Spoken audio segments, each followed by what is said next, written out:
Bismillahirrahmanirrahim. Assalamualaikum warahmatullahi wabarakatuh.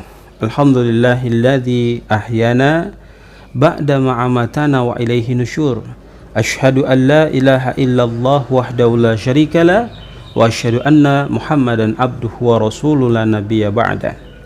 Saudara kaum muslimin muslimat, para dermawan muhsinin dimanapun Anda berada, khususnya jamaah TV Dakwah Al-Serui, para subscriber yang telah mendukung channel kami TV Dakwah Al-Serui, semoga kita semua selalu senantiasa dalam kondisi sehat walafiat dan dijaga Allah Subhanahu wa taala.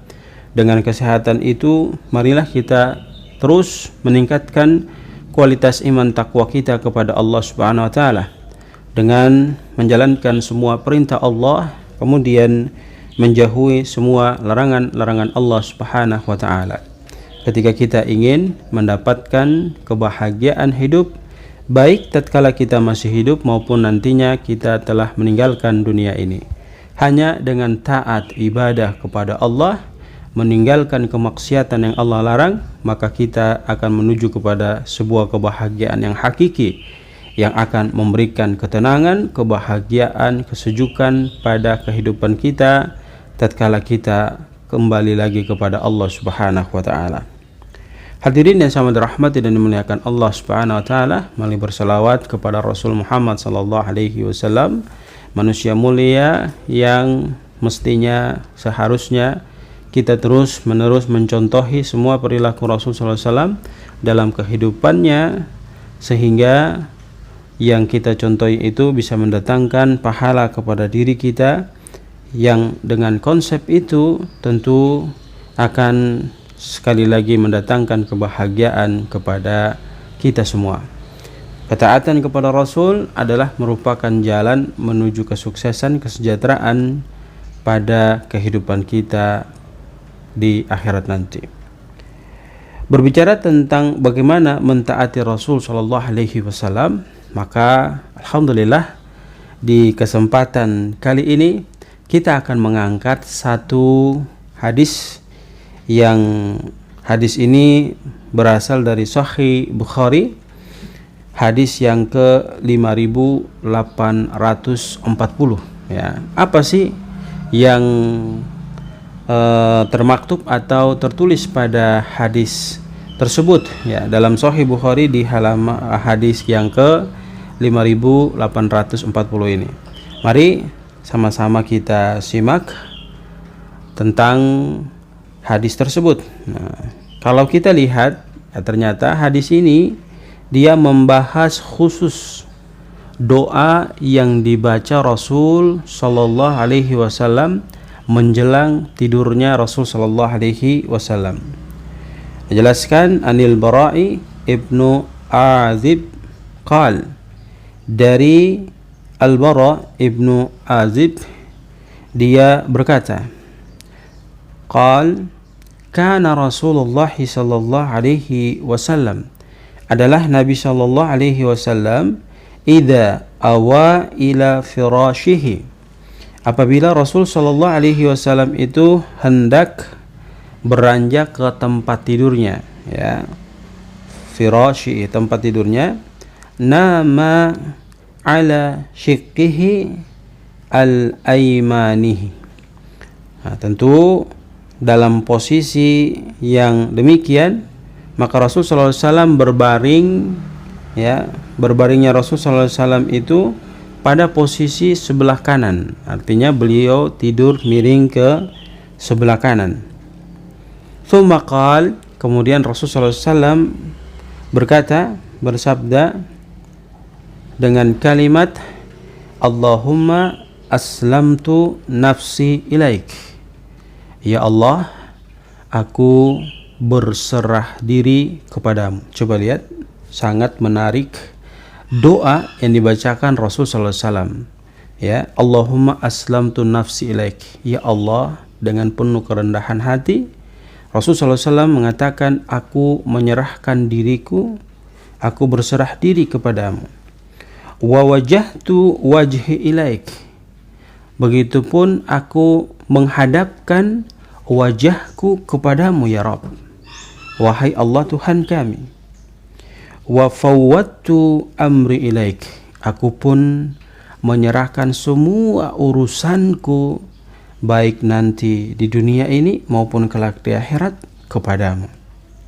Kemudian Rasulullah SAW menyampaikan wa alja'tu dhahri ilaik, ya, artinya Rasulullah SAW menyampaikan Rasulullah SAW bergantung sepenuhnya kepada Allah Subhanahu wa taala, bukan kepada siapa-siapa.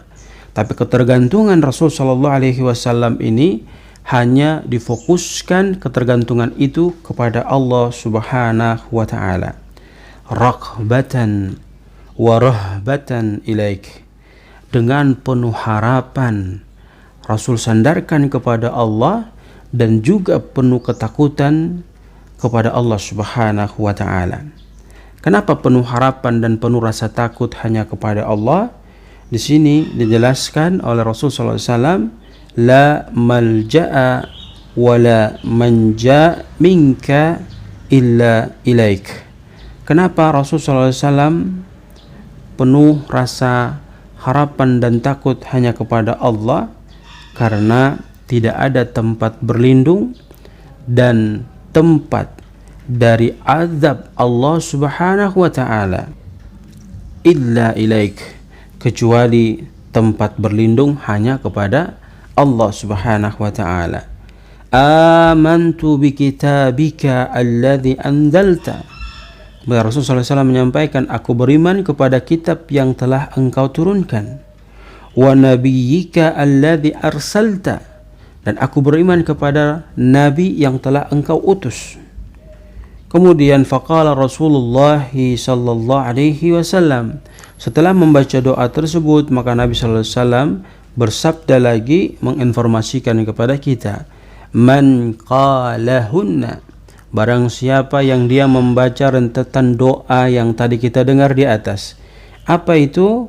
Allahumma aslamtu nafsi ilaik wa wajahtu wajhi ilaik wa fawwadtu amri ilaik wa alja'tu dhahri ilaik raghbatan wa rahbatan ilaik la malja'a wa la manja minka ila ilaik amantu bi kitabika alladhi anzalta wa nabiyyika alladhi arsalta. Maka kata Rasul sallallahu alaihi wasallam, barang siapa yang dia itu membaca doa di atas, thumma mata, kemudian dia mati, tahta lailatihi, pada malam tersebut ketika dia tidur, mata alal fitrah, maka matinya itu akan dalam kondisi suci. Hadirin yang sama dirahmati dan dimuliakan Allah Subhanahu wa taala, informasi yang baru kita dengarkan sangat istimewa. Jadi kalau kita tidak berusaha untuk menghafal doa yang kita dengarkan dan kita pelajari di hari ini, maka kita telah membuka jalan kerugian kepada diri kita. Tetapi ketika kita telah mendengar kabar gembira ini, kita berusaha memutar videonya ulang-ulang sambil mendengar doa yang dibacakan, kemudian kita menghafalnya, lantas kita terus mengamalkan sebelum tidur membaca Allahumma aslamtu nafsi ilaik wa wajahtu wajhi ilaik wa fawwadtu amri ilaik wa alja'tu dhahri ilaik raghbatan wa rahbatan ilaik la malja'a wa la manja minka illa ilaik amantu bi kitabika alladhi anzalta wa nabiyyika alladhi arsalta. Kemudian kita tidur, maka Rasul SAW memberikan jaminan kalau kita mati, kita tentu dalam kondisi mati ke dalam keadaan suci. Maka keuntungan yang akan kita dapatkan setelah kita menghafal kemudian kita membaca doa ini sebelum kita tidur, yang pertama adalah kita ketahui bahwa fadilah daripada hadis ini memberikan informasi kepada kita anjuran untuk selalu senantiasa mengingat Allah. Bahkan sebelum kita tidur kita dikhususkan untuk membaca doa tersebut. Lalu yang kedua anjuran dan perintah dari Rasulullah SAW, sebelum kita tidur, kita memposisikan diri kita untuk berbaring ke sebelah kanan. Lalu yang ketiga, Rasulullah SAW menyampaikan siapa yang membaca doa-doa di atas yang telah Rasulullah SAW kabarkan kepada kita, dan kemudian ketika dia tidur lantas dia mati di malam tersebut, maka matinya dalam kondisi keadaan fitrah. Yang terpenting, marilah kita berdoa kepada Allah agar Allah Subhanahu wa taala memberikan kekuatan kepada kita untuk mengerahkan semua potensi yang ada pada diri kita, mengamalkan kebaikan-kebaikan yang kita dengar, tatkala itu memberi kebahagiaan kepada diri kita, kemudian meninggalkan keburukan-keburukan yang kita dengar pula, tatkala itu memberikan kesengsaraan kepada diri kita. Yang terbaik dari diri kita adalah ketika mendengar kebaikan kita kerjakan, kemudian meninggalkan keburukan ketika kita tahu itu adalah merupakan perkara yang dimurkai oleh Allah Subhanahu wa taala. Barakallahu fikum. Subhanakallahumma wa bihamdika nashhadu an la ilaha illa anta nastaghfiruka wa natubu ilaik. Billahi taufiq wal hidayah. Assalamualaikum warahmatullahi wabarakatuh.